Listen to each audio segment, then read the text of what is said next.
Welcome back. So I want to know how it went last week. Did you notice some of your limiting beliefs? Did you find out that you think negatively, like me and the rest of us? What about your fears? Did you learn about your fears and what you fear? And then did you really hear how much you worry? Because I told you I'm a professional worrier. I have mastered that like none other.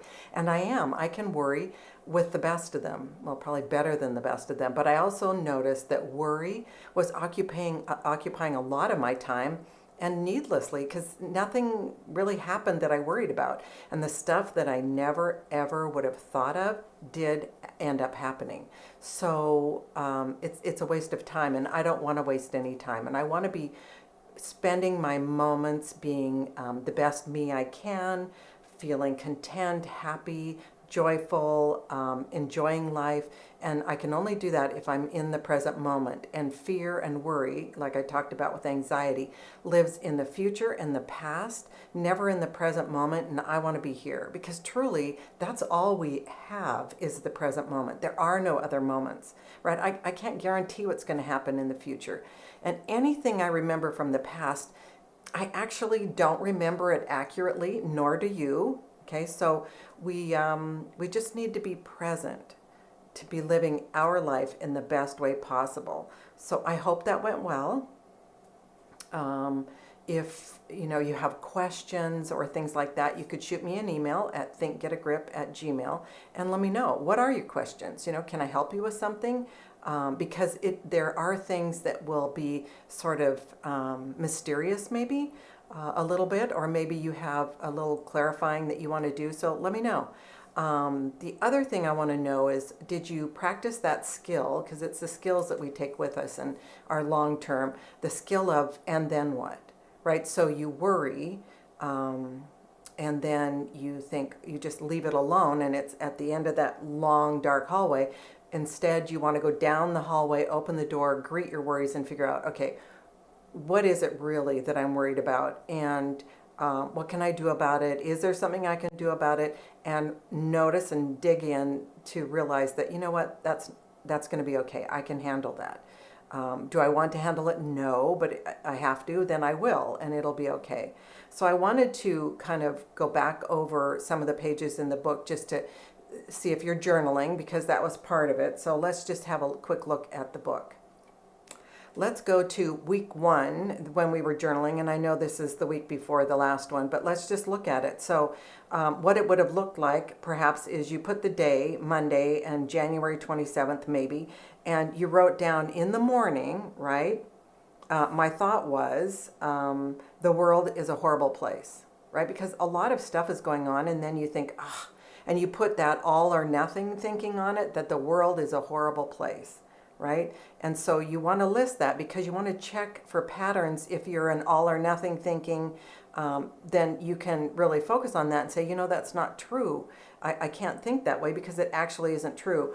Or when you write down your self-talk, right, and you note whether it was positive, negative, and or true. So I wrote down, I let people down. That's a negative thought, and it's false. It's actually not true. I don't let people down, but that's the thought that was maybe handed to me when I was young, that would be a terrible thing to do, or maybe I was accused of doing that, and I actually don't, but I carry that with me. Or it's a gorgeous sunny morning. That's a thought that I had, and so that's a positive thought, and it's true. It was a gorgeous, beautiful, sunny morning. Another one I had a thought is I am ready to film, because I had been talking myself out of filming, offering this course. I mean, really, why not? I mean, it's a useful course. Everybody's told me how beneficial it is to them. So why talk myself out of doing it? So it's true. I am ready to film. And then let's have a look at the page where you kept track of your tracking page, right? Do you remember the tracking page? So if you did all the things on the Monday, the Tuesday, the Wednesday, the Thursday, the Friday, and today is Saturday, that kind of thing. I mean, this was the week before, so these don't actually equate to this week, but that's the sort of thing. And you can see that tracking, that you've been keeping track of it, and it's a pattern. And then down below, you've been writing down all your gratitudes, right? So you can review them, like my health, my husband, my kids, the weather, my bed. I slept well, my mother, my sister, my brother, my hair. I love my hair. Ha. My toes, my thumbs, the workout I went to, the sunshine of the day, my friend that I went to work out with, the contacts that I have on social media that are far away, but I still get to keep in contact with them, like my classmates from high school. The internet, I love the internet. I can do research. I connect with people on there. I'm smart. I like that. I'm funny. The food that I eat is great. We got a good diagnosis on Friday, and that was wonderful. The thing to be celebratory about. Just I'm able to drive. I'm able to travel. The shoes, I love shoes. If you knew me well, you'd know just how much I love shoes. And I'm able to chew. I know that sounds funny, but that's an important one. And the joys of the day were workout and eating together with my kids. My friend as well on Tuesday, that made me, a joy. My mother's birthday was coming up. That was a joy. My clothes that I have, clothes that I enjoy, that brought me joy. I went to dinner with my kids on Friday, and that brought me great joy. And then let's just look at the second week that we just got done doing. And I made sort of some examples of, we were looking at negative thinking, and some of my negative thoughts are the world is crazy, bad things are happening so often. And if I drill into that, is that true? Sort of, but I can't make those blanket statements. And that's one of my typical things is I go all or nothing, and that's actually not true. It's a little bit true, but not very much true. Limiting beliefs, I should be calling my friends more. That's a limiting belief. Who said that? Where did that rule come from? My fear is I'm scared about my husband getting old and maybe sick.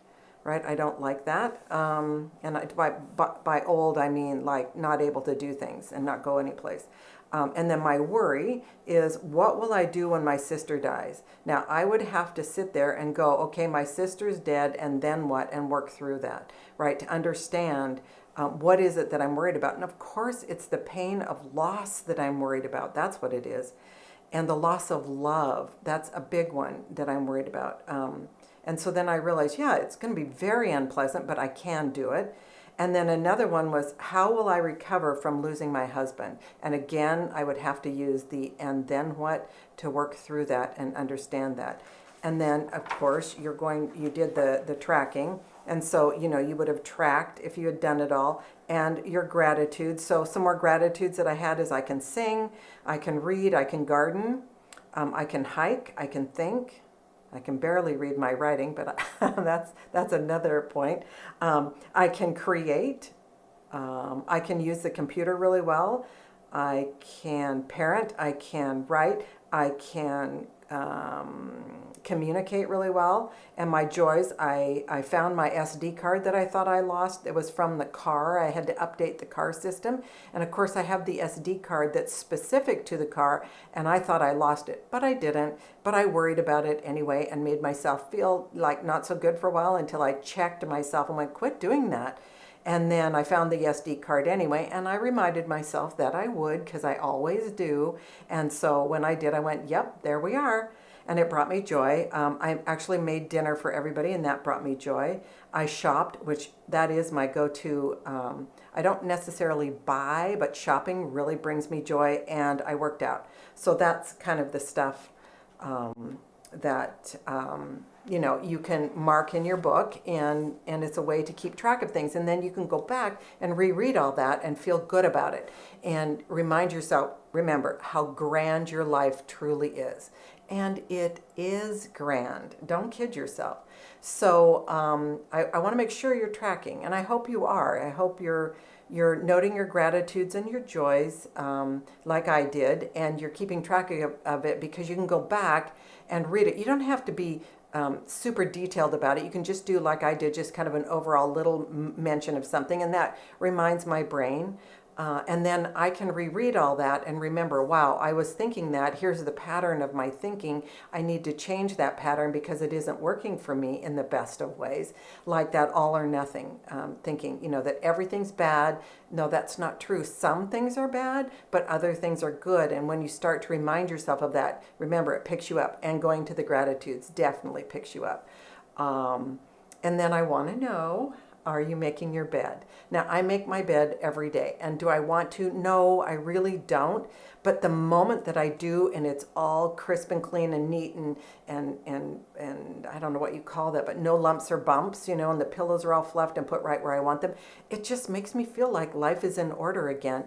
And when I read so much about what's going on in the world, I try not to, but of course it comes at me from all sorts of places. It does make me feel out of control, like, wow, the life is going to hell in a handbasket. But that's not true. That's all or nothing thinking. So I have to remind myself, no, that's not true. Do some gratitudes and remember, my life is grand. So, of course, we're going to start this next upcoming week with a presentation. Thank God there's no quizzes or tests afterwards, but just to get us on point, and then we'll look at the book, what we're going to be doing, and then do our homework for the next week. So let's get started with the presentation. All right, so this week it's about judgment and triggers and planning ahead. So let's start with judgment. Looking at this slide, does anything bother you about it?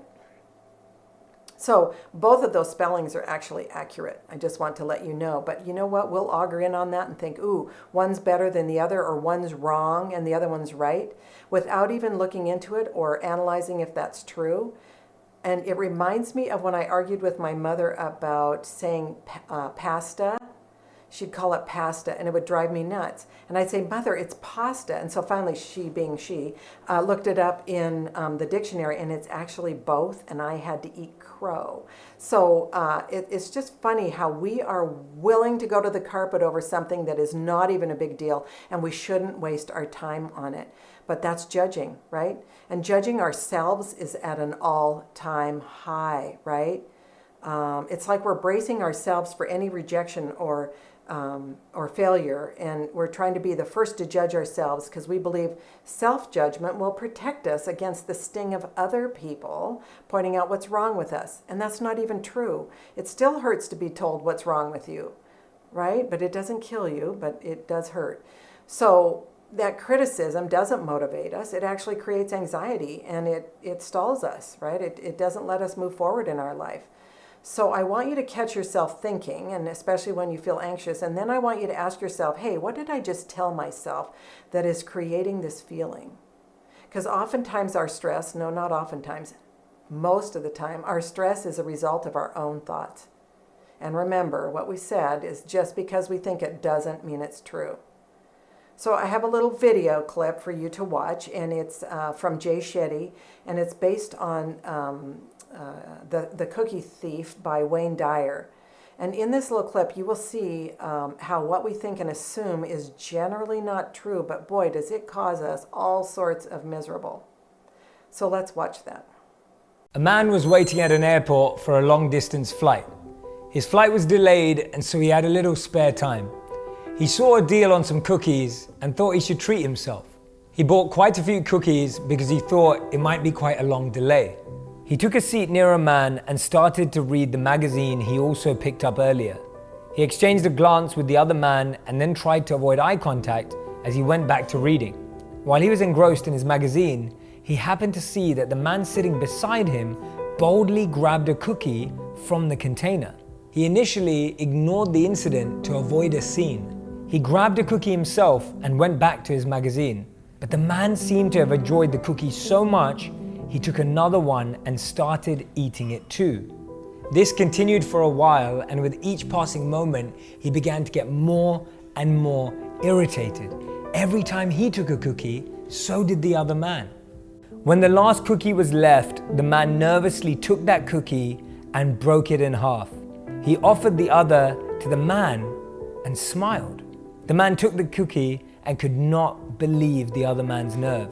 He was thinking in his head, how ungrateful could that man be? The other man then left and took the container with him. This guy couldn't believe what had just happened. He was relieved when his flight was called. He gathered his belongings. As he lifted his bag, he saw that there was a full container of cookies right there. He was totally shocked, totally surprised. It caught him off guard. He thought to himself, if my cookies are here, then wait, those cookies were his. The other man had shared his cookies whilst he was thinking he was the one doing the sharing. Whilst he was angry and irritated, the other man was being generous and kind. He felt so bad for what had happened, but he couldn't find the other man anywhere and didn't know how to apologize. Things are not always as they appear. Sometimes we make quick assumptions about people, circumstances, and situations. We judge them, label them, and put them into a box, not recognizing that there is a much bigger picture. Sometimes we meet someone in a particular state, stage, or phase of their life and stereotype them to be a certain way. Don't be so quick to judge. You never know when you might find yourself walking in someone else's shoes. And remember, the best apology is changed behavior.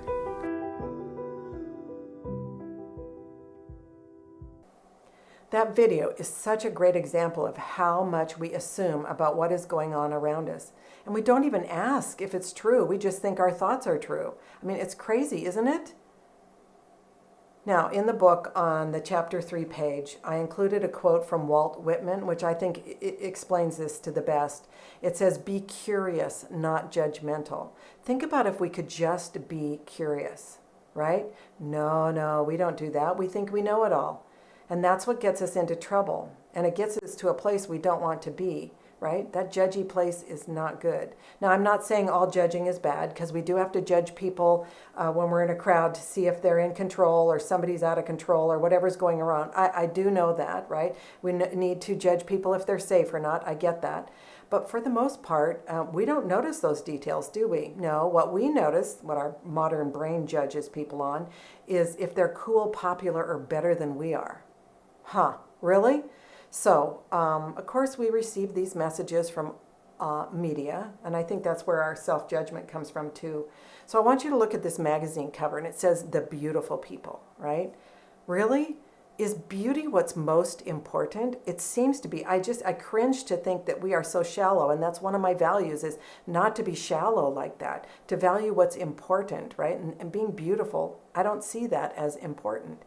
When my friends and the people that I interact with, that I value them so much, I don't think about their beauty. I think about their character. I think about how interesting they are, if they're fun to be with, but I don't think about their beauty. But yet we all have augured in on beauty, right? Or we've augured in on celebrity, how famous people are. Isn't that interesting, right? Why do we think famous is all that important? But we do, man, do we. I often hear people talking about some celebrity they saw, or their friends sat next to some celebrity, or somebody's related to somebody that's related to the celebrity. I'm like, you've got to be kidding me. Why don't we get as excited about the people that we love and who we know well and enjoy their company and be excited about seeing them? Nope. So the 9 people that you see in these little squares, how many do you recognize? I do recognize 8 out of the 9. But how many do you know personally? Yet how many do you have a firm opinion about? Where did you get that opinion, right? Did you get it from what the media told you to think? Yeah, mostly, right? Isn't that interesting? Like, I love Mother Teresa in the bottom left. I mean, I just love what she did. I loved her message. I mean, just how she seemed to be. But I didn't know her. I don't know if she was irritating or, sort of pushy, or I don't know. I know nothing about her.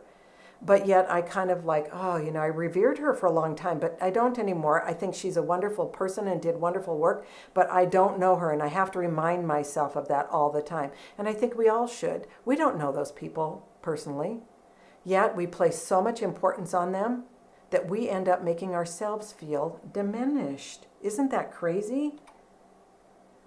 So feeling less than is awful, right? And being judged is also horrible. So what we do to counteract that is we judge. We feel like, well, we can judge them, and that will, that's better than being judged, right?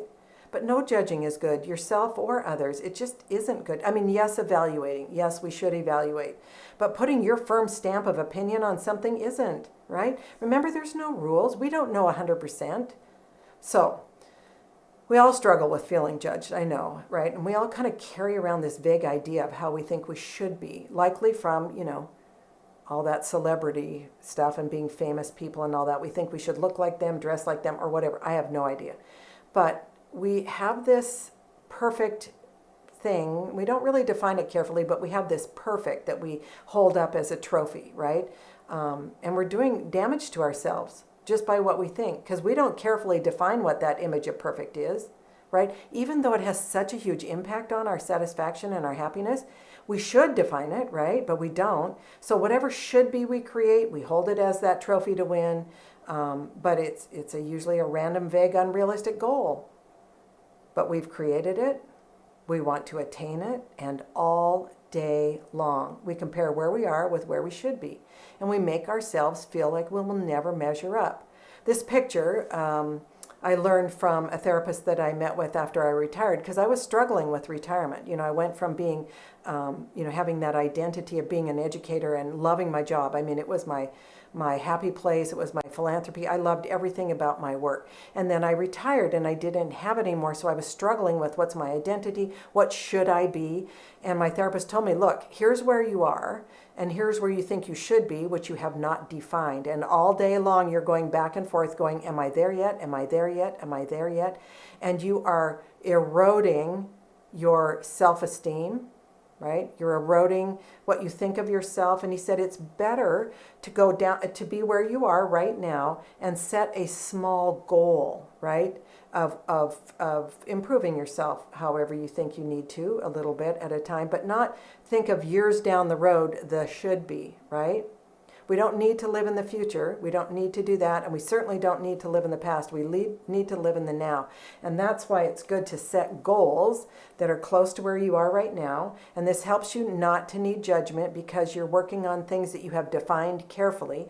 And you are going to build your self-esteem, because self-esteem is increased by being true to your word. So I use SMART goals, and I'm convinced you've heard of them. But if you had not, I'm going to tell you about them. And if you have, bear with me. SMART goals are specific, measurable, attainable, realistic, and time-bound. So the S, specific, it's like you have to define carefully what you're trying to achieve. The M is measurable, and you have to know how you will have completed that. Like, what will be the telltale sign that you actually completed the goal? A is attainable, which it means, is it even possible to do this, right? Realistic, is this something that you want to expect of yourself? And time-bound is, when is your deadline to have this completed? So, I could say I want to learn to be fluent in Spanish in a month, right? Well, how do I measure fluent? I don't know. That isn't, it's specific. I said specifically what I want to do, but it's not measurable because I don't know what fluent is. Is it attainable? Absolutely not. In a month? No way. Is it something I can expect of myself? No, and I would ruin my self-esteem by setting it as a goal. Is it time-bound? Yes, it is, right? I said in a month. But that's the only thing. I have an S and a T, but not an MAR. No, that's not going to be good. So I could rephrase that.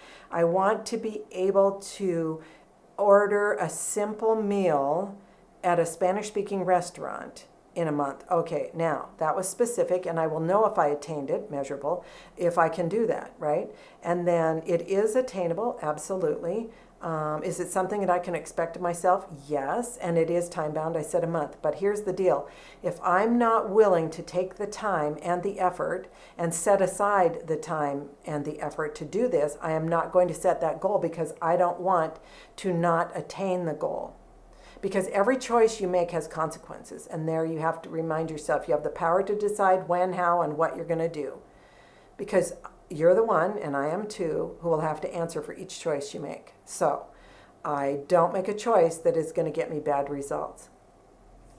So you have to analyze if your decisions and actions are in line with your goals for yourself, or if you're doing what you imagine other people want from you. And that's a big one. You do not want to be doing that.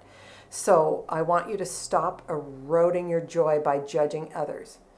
And while you're checking in with your thoughts, I want you to learn to hear what you're telling yourself, because there's a barrage of negativity, right? And so if you clarify the definition of something, you can stop that negativity, right? So like if you say, I'll never be successful. Really? Have you defined what success is for you? Right? And that kind of thing, like really defining what the words are and what you mean by something will help you to get off the judgment. Judgment also comes up a big time when our life is out of control, because when we're out of control, we feel like we're going to get judged more. And so then we worry about that. But when we're prepared and ready to take on tasks, we don't feel like we need to worry about judge. We don't feel the need to judge others, because we judge others according to what we feel is failing within us. So if we feel like we're not in order, we'll judge other people because they're not prepared, they're out of order, whatever it is. But really, it's our own problem, right? So let's get organized, right? I say let's set up those routines. Remember, we did those routines of morning and evening and weekend? Well, let's keep those routines. Let's have a routine for things, and let's get organized, right? Because we want to stave off that feeling of being out of control. So I like to start with maybe the kitchen and your utensil drawer. Do you have the utensils organized in such a way that they're easy to use and easy to find? And do you put them away in exactly the same place every time? And I always think about this. If you had a silverware drawer that was placed all over the house every day, wouldn't that drive you nuts, and wouldn't it be hard to eat? Same thing with your socks and underwear drawer. What if that was put at different places all over the house every other day or whatever? It would be difficult to get dressed, and you would be frustrated, right? And that's the thing we want to avoid. The other thing we want to break, right, is your habit of judging, because it is a habit. You've gotten into the habit. And so we're going to get organized, but we're also going to realize that this judgment eats up about 98% of our time, because what we're doing is justifying our opinion, right? That 98% of the time, which is judgment. We decide we're right and they're wrong. And so if we gave that up, think about how much free time you would have for yourself and how much calm there would be. And that's the thing, like judging makes us feel like crabby, really. It's a crabby thing. So I want you to stop judging. And the way you do that is you have to start, remember, baby steps. So you start small and you practice not judging or criticizing anything or anyone for 1 minute. Like you can't criticize, anything like the drapes in somebody's house, the way somebody walks, or the way somebody parked their car, or nothing. You can't judge anything or criticize anything for 1 minute. Now that's going to be challenging, but you're going to practice it, and then you work up to 5 minutes, and then 10 minutes, and then an hour. And once you get to an hour, right, that's a small segment of time, I know, but once you've done that, you can move on to longer stretches much more easily. And that judgment, you've got to get rid of it. And when you're working on it this week, you'll realize just how much you do judge. And we all do. I'm not saying just you. I mean, we all do it, so don't feel alone. Now, I believe that we judge because we feel powerless, right? We just don't feel like we have the power. So we start judging others so that we're saying they're no good, but we're okay, right? No, that doesn't work that way. So when we were little kids, and this is what I think, when we were little kids, we were actually taught to give away our power. Do you remember being told to kiss Aunt so-and-so, or shake Uncle so-and-so's hand, or say hello to this person, or do your little tap dance for that person, or tell them what you've been doing at school, or whatever it was. And you did it because the authority figure told you to do it, but you didn't want to do it, but you did it anyway. And so you gave up a little piece of your power. With each time that happened, you gave away a little bit more of that power. And what you started to believe is your needs don't need to be met, right? It's more important to do what you're told than to do what you desire yourself. Now, don't get me wrong. I know there are things we have to do, right? And that's that hump of I don't want to. And there are things in life you just have to. But for a lot of things, we can decide, what do I desire? What do I think would be good for me? How do I want to move forward, right? And this gets us off the focus of what other people think. So we need to think about what I do. What do I think, And I want you to do this skill that I have, which is called Am I? Right? So I use this to regain my own power, and you can do the same thing for yourself.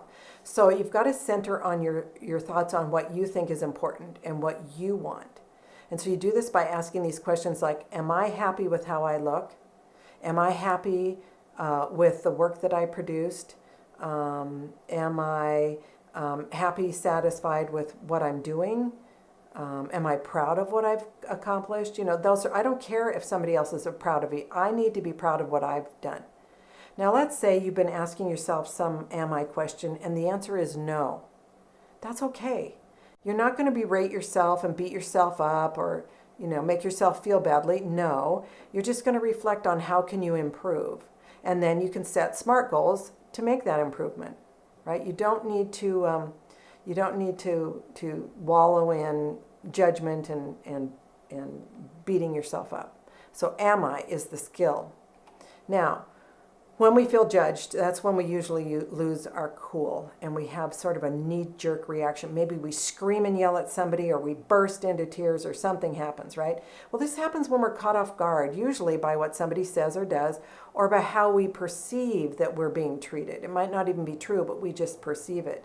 So when this happens, we usually respond in a way we didn't choose, and maybe we say something that actually is so bad that we can't repair the relationship, and that's scary. So you don't want that, right?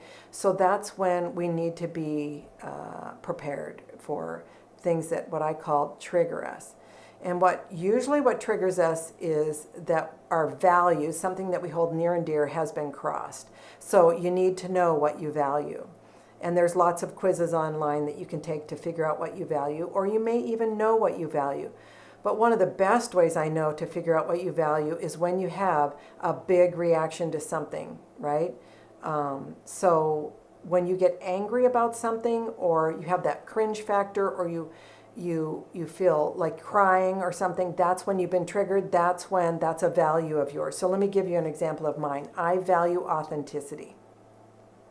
So I like people to be real. I don't want to be lied to. I don't want to be cheated. I don't want fake people in my life. So I always say fake people need not apply for my friendship, because I won't compromise on that value. I just won't. I will not allow that to happen in my life. I also value being kind. So when I'm around people who like to make fun of others, or they talk rudely to others, or they talk behind others' backs, or they treat others or as if they don't matter, I don't want to be with them. And I don't be with them, right? I just don't allow that into my life. So when I have a big emotional response to something, it's my body telling me, and it's your body telling you, your values and boundaries have been crossed. You hold that near and dear to you.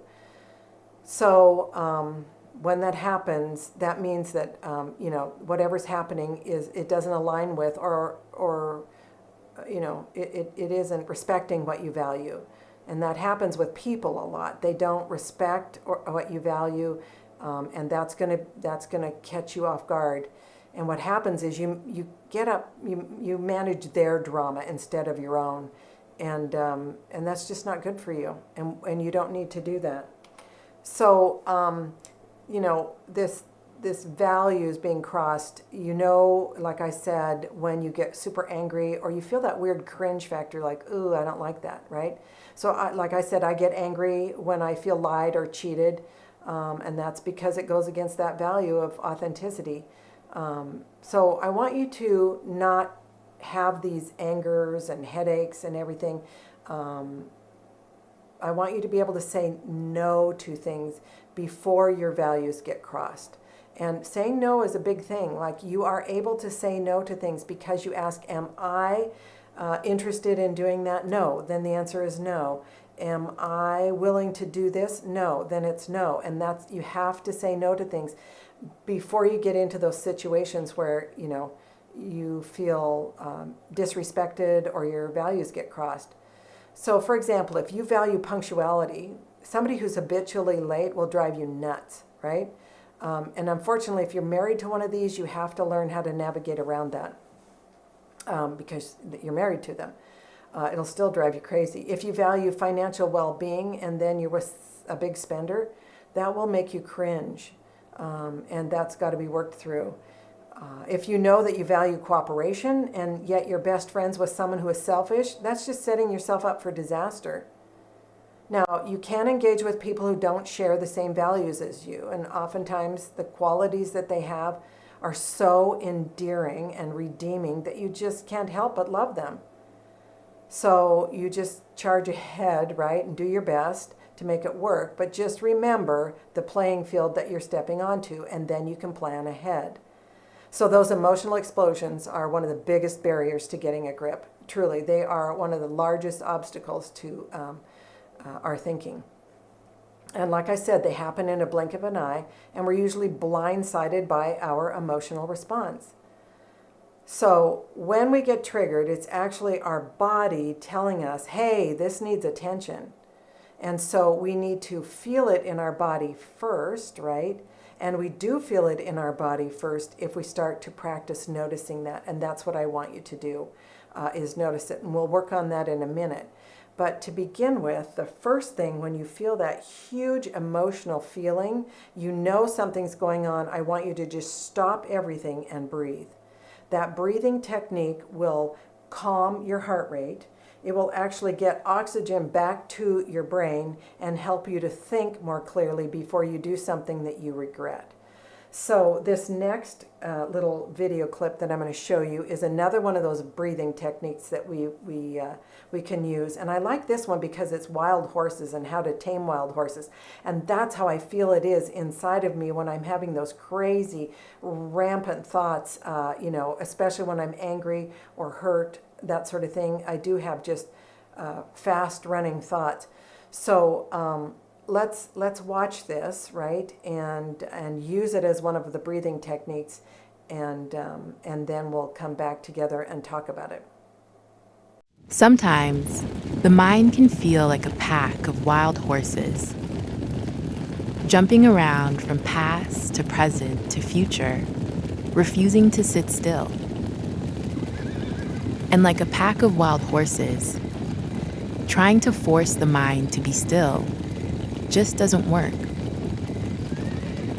The horses are wild in nature after all. But with practice and time, we can train the mind to be aware of when it's galloping in all directions. And we can guide it back to the present moment with a kind and friendly hand.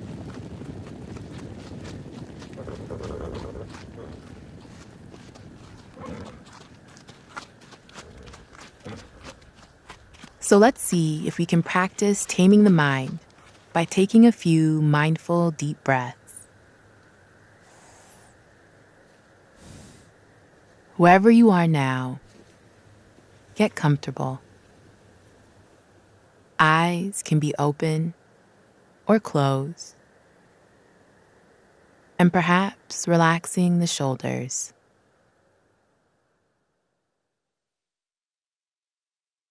And now, taking a deep breath, breathing in through the nose and breathing out through the mouth.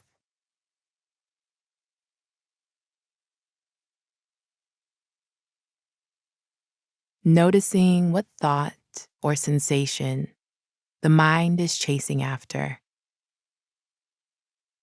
And again, just gently taking another deep breath in through the nose and out through the mouth. One last time, breathing in and breathing out.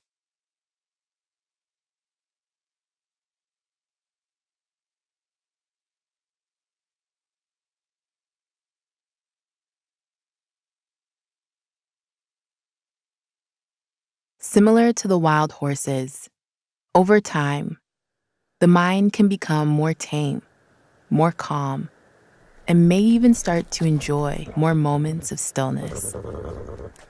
Breathing techniques need to be practiced on a regular basis so that they're a tool in your tool belt, I like to say, so that they're at the ready. Because if you only do it once in a blue moon, you are not practiced enough to use it well and get the results that you want. So I suggest using, like maybe every night as you're getting ready to sleep, you use a breathing technique to relax yourself before sleeping. Something like that. So it's at the ready when you absolutely need it and you're all worked up, because that's a time when it's hard to use something that isn't on autopilot. So that's what I recommend for the breathing techniques. And that horse one was a good one, wasn't it? It's so interesting to have that kind of visual to go along with it.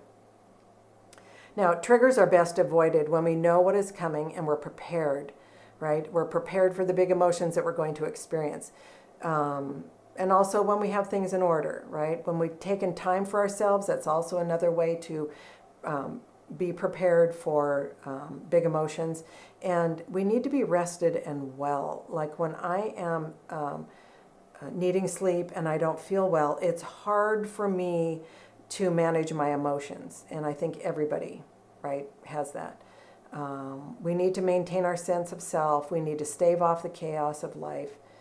We need to know what lies ahead, and we need to be prepared mentally and emotionally to take on any challenge. That truly is what it means to get a grip. So let's learn to plan ahead for different emotions that you might experience in any given activity or place, right?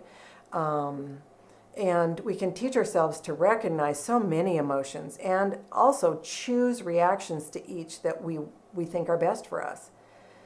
For example, think of a time when you were sad. How did you respond? Do you think that worked well for you? Or what other responses could you do? And what about when you're disappointed with yourself, right? How did that go? What do you do? Or what about when you're disappointed with others? What did you do then? And is that the response you want? Same thing when you're mad. How do you react? Is that the appropriate response? What other things could you do? Do you understand what made you mad? That's another one, to understand what causes that. And then a lot of times it's good to understand that anger gets you a sense of power. So when your feelings are hurt or something, you get angry to overcome that hurt feeling because anger gives you a sense of power, right? And so it makes you feel like your power is restored. It isn't really, but it gives you that. So it's important to know if that's one of the things that you're using to feel that way, get back on track. Now, the first place that we feel an emotion is in our body. And I have a little work thing in the book that I'll show you in a minute of how you're going to work through this. But you need to learn to, feel it in your body, which we don't normally. And so you've got to kind of practice that, note it, realize that it is there so that you can catch yourself before it gets up into your head and then you blurt out something that you didn't mean to, which causes a lot of problems. So I want you to think of love, right? And it's also good to choose a color to represent it in the same way so that you kind of have this full package of imagining things. So I want you to think of where in your body you feel love and what color you would use to represent love. I worked with a little student years ago on this, and she was struggling with her emotions. And so I said, well, let's start with love. It's usually the easy one to start with. And I asked her, what color would you use and where do you feel it in your body? And she said she chose red, and she drew it on the stick figure on the arms and on the lips and on the heart. And I said, okay, why did you I understand the heart for sure, but why the lips and the arms? And she said, well, when you love somebody, you hug them and you kiss them. So that's the kind of thing, like, where do you feel it in your body? That sort of thing. Where is it? So what about fear, right? Where do you feel it in your body, and what color would you choose to represent it? And I know for me, fear would be yellow, and I feel it in my kneecaps and my legs because I feel weak in the legs when I'm afraid. But what about disappointment or embarrassment or betrayal or when you're scared? Like, all of those need to be looked at because they are all emotions that we have and need to prepare for so that we make the best response possible, one that we choose rather than the knee-jerk reaction. So in the book, I have some pages that I'll show you that, that help with this. So let's get back to the book. So in the book for this upcoming week, we are chapter 3, like I said, and there are several quotes in here that I love for you to read because it's what I want you to think about when you're trying to change. Like, life isn't as serious as the mind makes it out to be. Remember the old DNA, and it's very true. So all these things are in the book that I talked about today in the presentation, like the should be slide, and then your SMART goal. You can write up a SMART goal. Your choices, your responsibility. So remember, this is your life, and you are deciding what you want to do for you, not anybody else. This is all for you. I love this one. As you judge, you erode your joy, not somebody else's, right? You're not hurting anyone but yourself. And so then when we get down to it, right, we are talking about those triggers and planning ahead. And I love this one. Watch your thoughts, they become words. Watch your words, they become actions. Watch your actions, they become habits. Watch your habits, they become character. Watch your character, for it becomes your destiny. And we want to make sure we get to our promise and potential. So in the book, there's the little stick figure that I talked about. And also, here are those list of emotions, and where you feel this emotion in your body, you put that there, and then possible good responses. You make a list because you want to plan ahead. If you're going to a social obligation that you know you're going to meet up with somebody who bothers you, who always makes fun of you, then you can prep for that. And you can be prepared and not have that emotional response that you don't like. And here's that quote that I read to you. So you will be, this week, journaling. You'll be thinking about the decisions, right, that you make. And are you basing them around others, the things that they want, or are you basing them on your own wants and needs and something that brings you joy? And then I want you to write down your big emotional responses and try to note what triggered your thinking. And then practice that rhythmic breathing every day. You can use any sorts of rhythmic breathing that you want. And then, of course, you're going to track your week here,